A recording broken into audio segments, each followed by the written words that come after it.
You're mindful that there are people out there every day who, want to do you harm. And that is a reality of this world that I live in. It's an unfortunate reality. It shouldn't be that way. Governor Josh Shapiro today not mincing words, just days after a man broke into the governor's mansion and set it on fire. Also tonight, we're learning new details about the suspect and possible motives.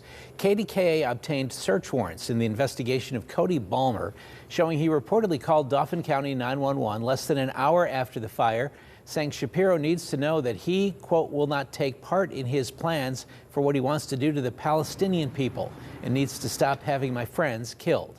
He also said, our people have been put through too much by that monster. Shapiro wouldn't comment on a possible motive, but did say this. I've got a lot of work to do for 13 million people. I'm honored to do this work, and I'm not going to be captive to fear, and I'm not going to be captive to worry, and I'm not going to think through those scenarios that others might be contemplating to do us harm. I'm just going to go about my work every single day. State police say they'll hire an independent expert to review security at the governor's mansion. KDKA's Ricky Sayer continues our coverage now with what a local rabbi and a local lawmaker are saying about what's in those search warrants in the case. Ricky.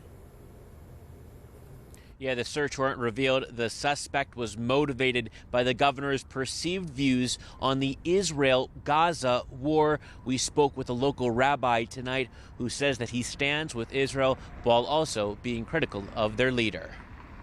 Rabbi Daniel Feldman and countless other PA Jews, a firebombing on a Jewish governor on the first night of Passover didn't feel like a coincidence. And it scared the daylights out of me. The America that I know and love is one that is welcoming and accepting of all faiths. Information from a search warrant has only helped to confirm his suspicions. Warrant misplaced. According to the documents, Cody Balmer told 911 operators he, quote, will not take part in his plans for what he wants to do to the Palestinian people. To criticize a governor for a foreign policy issue over which he has no control is misplaced at very best. And to criticize a Jewish governor for a policy related to the land of Israel, to me, is inherently anti-Semitic. While Shapiro hasn't shaped that policy, he has talked about the war in Gaza.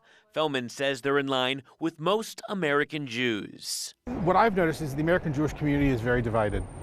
There are people who are on the far left, there are people who are on the far right. The vast majority of the American Jewish community is somewhere in the middle.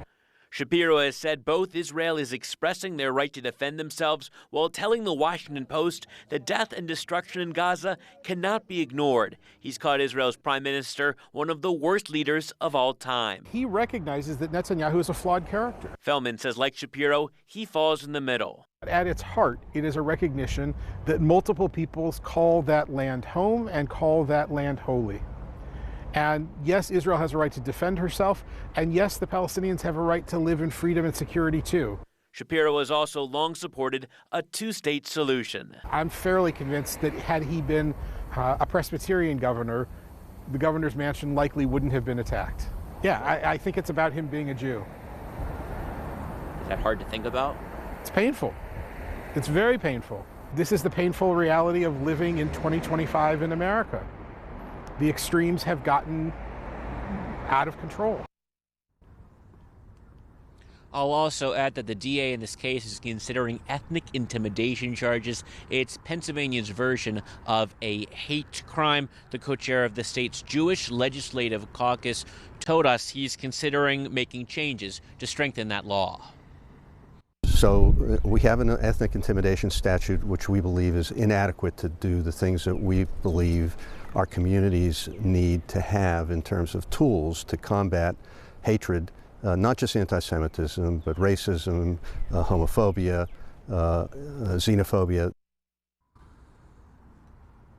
A criticism of Shapiro's stance on Israel and Gaza is how he has handled protests. He's called some of them anti-Semitic. We did reach out to a demonstrator who is involved in the pro-Palestinian protests on the Pitt campus. They were not available for an interview. Reporting live on the North Shore, Ricky Sayer, KDKA-TV News. Thanks, Ricky.